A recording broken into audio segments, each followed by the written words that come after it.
Hai, bertemu lagi dengan Mageran Movie Bro. Kali ini kita akan ngebahas film berjudul Romeo S3.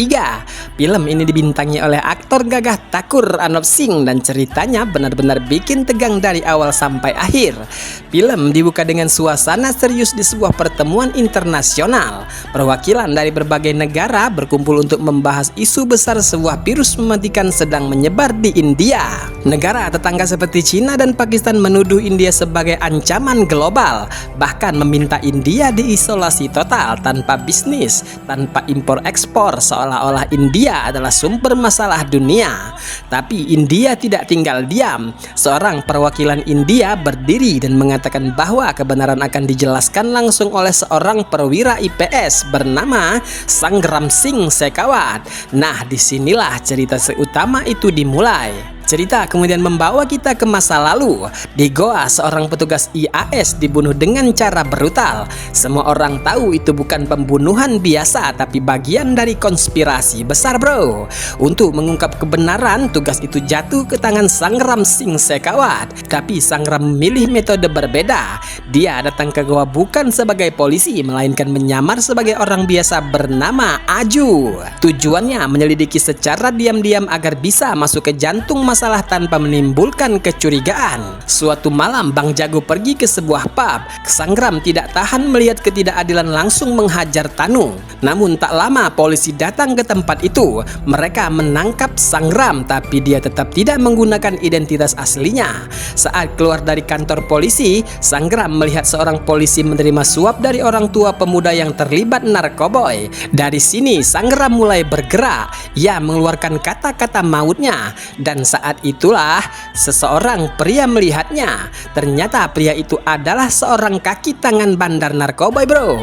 Tak lama pria itu mendatangi si Abang Jago. Dia kemudian mengajaknya untuk bergabung. Namun Bang Jago ingin kenal sama bos aslinya, dan akhirnya dia diajak untuk bertemu dengan Zakir Bhai, pengedar narkoba terbesar di Goa. Dengan kecerdikan dan karismanya, Bang Jago berhasil membuat Zakir terkesan.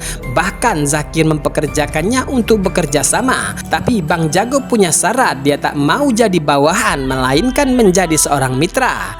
Zakir pun setuju dan mereka pun mulai bekerja sama. Dan setelah mengikuti si Zakir, Bang Jago pun mendengarkan nama besar di balik bisnis itu. Sayangnya identitasnya masih misteri. Hingga suatu malam ia ikut dengan si Zakir untuk datang ke sebuah pesta. Sementara itu di tengah penyamarannya, Bang Jago ternyata sudah menikah dengan seorang ahli IT bernama Anushka. Mereka sebenarnya datang ke Goa untuk bulan madu, tapi Bang Jago terseret dalam kasus besar itu. Meski sibuk, hubungan mereka tetap penuh cinta. Sementara gadis cantik ini pun masih coba menemui si Abang Jago, dan sepertinya ia mulai jatuh hati. Ia bahkan merekam beberapa interaksi antara Bang Jago dengan para mafia, bro. Namun siapa sangka si cantik ini bukanlah gadis biasa. Dia adalah jurnalis investigasi. Dan saat Bang Jago berjabat tangan dengan Marco, salah seorang kaki tangan mafia, si gadis cantik itu merekam videonya. Ia kemudian menayangkannya ke televisi. Dan akibatnya reputasi si Abang Jago hancur. Banyak orang mengira Bang Jago telah bekerja sama dengan mafia. Bahkan atasan Bang Jago pun ikut ditekan, dan dia akhirnya dipindahkan dari kasus itu. Bang Jago kecewa dengan kejadian itu. Namun ia coba membuktikan siapa dirinya sebenarnya. Dan saat dia menghabisi para penjahat peruda paksa seorang gadis, videonya pun mendadak viral dan dia menjadi idola masyarakat. Singkat cerita, Bang Jago akhirnya menemukan siapa bos besar di balik semua itu. Dia adalah Makija, pengusaha farmasi besar yang menyelundupkan narkoba lewat perusahaannya, bro. Makija punya seorang anak bernama Jayan, pria ambisius yang lebih berbahaya. Mereka ingin memperluas jaringan narkoba dengan bekerja sama dengan mafia internasional. Ternyata bisnis narkoba itu hanyalah pintu masuk ke konspirasi lebih besar.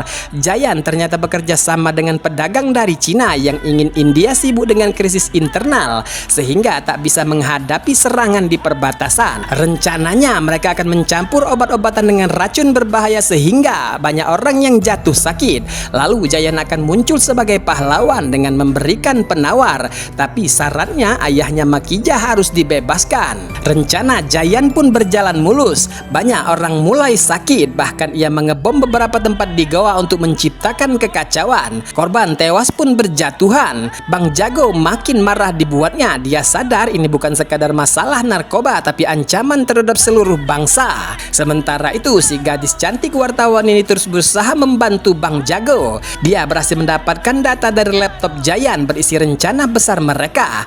Tapi sayangnya Jayan menyadari dan menculik gadis cantik itu. Bagi Bang Jago ini sudah kelewatan. Kini bukan hanya negara yang terancam, tapi juga orang yang ia sayangi. Bang Jago kemudian melacak keberadaan Jayan dan Makija. Dalam adegan penuh aksi, Bang Jago melawan pasukan mafia. Ia berhasil menangkap Jayan dan Makija lalu merekam video pengakuan mereka. Dalam video itu, keduanya mengakui bekerja sama dengan dealer Cina dan Pakistan untuk menyebarkan virus yang merusak India dari dalam, bro. Film kemudian kembali ke adegan awal di pertemuan internasional. Bang Jago memaparkan bukti bahwa virus itu bukan alami tapi sengaja ditanam oleh Cina dan Pakistan. Hasilnya kedua negara itu dihukum berat, diblokir dari perdagangan internasional selama 3 tahun. Sementara Bang Jago dikenang sebagai pahlawan yang tidak takut mengorbankan dirinya demi bangsa, bro. Gimana, seru gak filmnya, bro? Jangan kemana-mana ya, bro. Tetap di sini di Mageran Movie.